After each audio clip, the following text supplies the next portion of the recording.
Assalamualaikum warahmatullahi wabarakatuh. Eh, Selamat bertemu kembali dengan siswa-siswi MAN Asahan, terutama kelas 12. Hari ini kita akan melaksanakan pembelajaran daring ya, materi fisika. Jadi untuk tahap awal, ini pertemuan pertama mungkin pada bulan ini. Selanjutnya nanti kita pada bulan depan sudah efektif. Jadi bagi siswa-siswi MAN Asahan khususnya kelas 12 IPA, jika nanti Anda kurang dapat memahami ketika melihat video pembelajaran ini, bisa juga nanti melihat langsung atau melihat kembali di YouTube. Oke. Mudah-mudahan pembelajaran ini bisa dapat dicerna. Selamat belajar. Oke, kembali bertemu peserta didik kelas 12 IPA. Sebelum kita mulai pembelajaran ya, kita akan lihat dulu materi-materi apa saja yang kita pelajari pada pembelajaran fisika khususnya kelas 12 kurikulum K13 revisi ya, K13 revisi. Oke. Jadi kebetulan saya mengampu atau mengasuh pelajaran fisika di kelas 10 dan di kelas 12. Jadi kelas 10 dan kelas 12. Jadi tidak kelas 11 ya. Jadi materi di kelas 12 bisa kita lihat ya materinya. Oke, materinya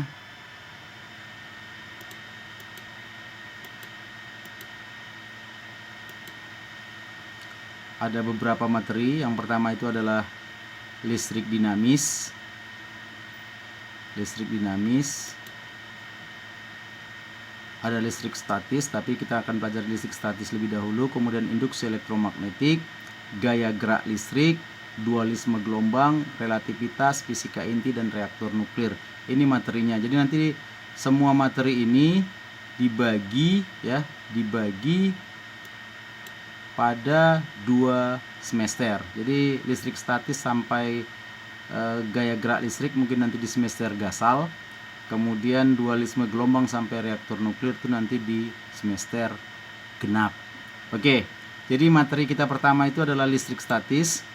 Jadi listrik statis ini ada beberapa nanti materi yang akan kita pelajari. Yang pertama gaya listrik atau gaya Coulomb, kemudian medan listrik, hukum Gauss, potensial dan energi, kemudian kapasitor, baru nanti ada evaluasi belajarnya. Oke. Jadi kita masuk ke materi pertama yaitu gaya Coulomb ya, gaya Coulomb. Oke. Kita masuk ke gaya Coulomb. Oke. Anak didik sekalian, gaya Coulomb atau gaya listrik ini ya merupakan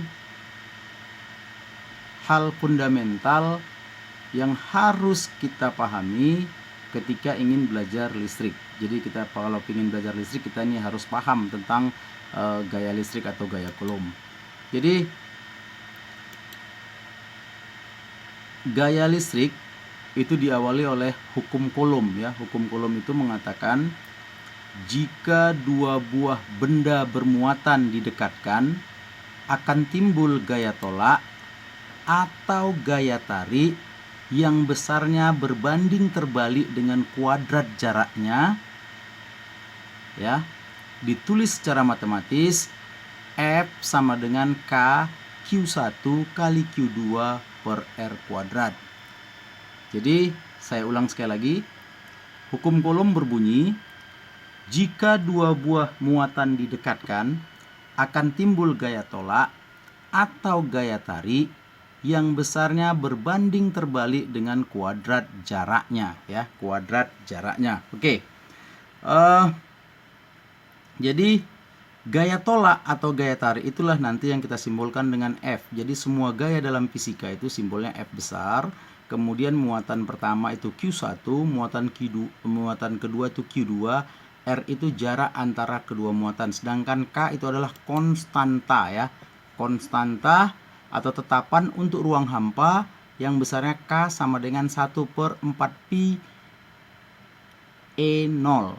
E0 itu permitivitas ruang hampa atau udara. Jadi besarnya ini sama dengan 9 kali 10 pangkat 9 Newton meter kuadrat per kolom kuadrat.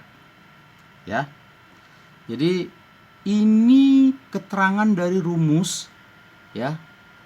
Dari rumus berdasarkan hukum kolom. Jadi ini perlu diperhatikan dan disimak. Jadi kalau bisa rumusnya tetap ada di kepala kita. F sama dengan K Q1 kali Q2 per R pangkat 2. Jadi Q1 dan Q2 adalah muatan atau masing-masing partikel, itu satuannya kolom, ya, satuannya kolom. Oke. Perhatikan contoh berikut. Manakah yang disebut dengan gaya, ya? Sekali lagi gaya. Ya, gaya ini merupakan besaran vektor, artinya besaran yang memiliki nilai serta memiliki arah. Jadi, kalau ada muatan A, misalnya muatan A ini bernilai positif, kemuatan B bernilai negatif, dipisahkan sejauh R, ya, dipisahkan sejauh R, maka muatan A dipengaruhi oleh muatan B itu akan terjadi gaya tarik-menarik karena A dan B berbeda muatan, ya. Satu muatan positif, satu muatan negatif. Jadi muatan A dipengaruhi muatan B, kita tuliskan sebagai gaya AB. Jadi muatan A dipengaruhi muatan B. Sedangkan muatan B yang dipengaruhi oleh muatan A, kita tuliskan gayanya sebagai gaya FAB, ya. FBA. Oke. Jadi yang satu FAB, yang satu FBA. Ini contohnya. Oke. Bagaimana kalau muatannya sama atau sejenis? Jadi muatan A misalnya positif, muatan B positif. Jadi muatan A dipengaruhi muatan B akan timbul gaya tolak karena sejenis, ya, sejenis. Gaya tolak, maka gaya muatan A yang dipengaruhi muatan B akan timbul gaya tolak atau gaya yang menjauhi. Kita tulis FAB. Jika kita tinjau muatan B dipengaruhi muatan A, maka gayanya juga gaya tolak, ya, menjauhi, dimana kita tulis gayanya FBA. Ini dia, ada perbedaan. Jadi kalau dia muatannya berbeda jenis, itu akan tarik menarik. Kalau sama atau sejenis, itu muatannya akan saling tolak menolak. Oke, itu hal pertama yang harus diingat. Jadi kalau sejenis tolak menolak, kalau berbeda jenis muatan yang berdekatan itu akan tarik menarik. Oke, selanjutnya, ini contoh lanjutan, ya, kita akan pisahkan pelan-pelan. Jadi misalkan ada sebuah muatan ini kita buat muatan P dengan muatan bernilai negatif. Kemudian ada muatan Q juga bernilai negatif. Maka anak-anak peserta didik sekalian pasti sudah tahu bahwa gaya yang timbul nantinya pasti gaya tolak menolak karena muatannya sejenis. Tapi kita perhatikan dulu. Jadi muatan P dipengaruhi muatan Q, ya, P dan Q. Tapi sebelumnya muatan P dan Q ini dipisahkan sejauh R, ya, sejauh R. Ini perlu kita ingat, sejauh R. Jadi baru kita tinjau muatan P dipengaruhi muatan Q. Nah, ini gayanya berarti keluar karena ini muatannya sejenis. Kemudian kita tuliskan gayanya itu adalah gaya PQ. Nah, gaya PQ. Kemudian muatan Q dipengaruhi muatan P, itu akan timbul gaya, maka gayanya kita tulis QP. Jadi muatan Q dipengaruhi P. Oke. Maka, ya, kita akan tulis untuk gaya PQ sama dengan K QP kali QQ per R kuadrat. Sedangkan untuk gaya QP, FQP itu sama dengan K QQ kali QP per R kuadrat.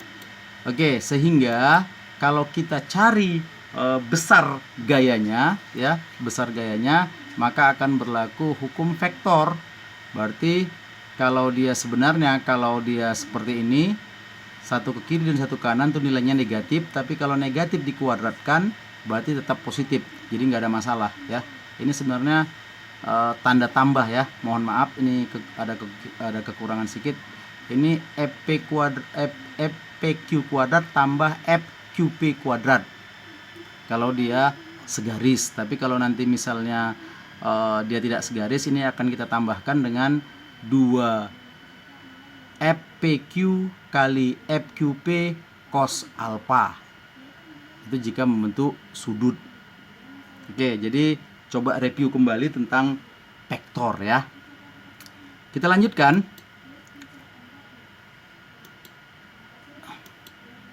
Oke, ini ada contoh soal. Jadi contoh soalnya, 2 buah muatan listrik masing-masing besarnya 3 kali 10 pangkat minus 6 kolom dan 6 kali 10 pangkat minus 6 kolom terpisah pada jarak 3 cm. Tentukan besar gaya listrik yang bekerja pada masing-masing muatan tersebut. Jadi kita peroleh data Q1 3 kali 10 pangkat minus 6 kolom, Q2 6 kali 10 pangkat minus 6 kolom, sedangkan R-nya 3 cm ya, 3 cm. Oke, kita lihat penyelesaiannya. Yang pertama kita harus tuliskan rumusnya lebih dahulu. F sama dengan K Q1 kali Q2 per R kuadrat. Nilai K tadi kita sudah tahu, 9 kali 10 pangkat 9. Oke, kita tuliskan F sama dengan 9 kali 10 pangkat 9 kali, buka kurung, ini nilai Q1 nya 3 kali 10 pangkat minus 6 dikali 6 kali 10 pangkat minus 6 dibagi 3 kali 10 pangkat minus 2 dikuadratkan. Kenapa minus 2? Karena ini jaraknya 3 cm ya, 3 cm. Berarti itu kalau diubah ke dalam meter itu dibagi 100. Jadi 3 kali 10 pangkat minus 2 ya. Kemudian dikuadratkan. Maka hasilnya F sama dengan 9 kali 10 pangkat 9 dikali, lihat 3 kali 6 berarti 18. 18 kali 10 pangkat minus 12, pangkatnya dijumlahkan, 12 dibagi 9 kali 10 pangkat minus 4 ya. Kenapa 9 kali 10 pangkat minus 4? Karena 3 dikuadratkan 9, 10 pangkat minus 2 dikuadratkan 10 pangkat minus 4. Maka hasil akhirnya adalah F sama dengan 1,8 kali 10 pangkat 2 Newton. Jadi besar gaya listrik itu sama dengan 1,8 kali 10 pangkat 2 Newton. Ini maaf, ini pangkat ya, pangkat 2 Newton. Nah, begitulah peserta didik untuk menyelesaikan soal pada gaya listrik ya, gaya listrik.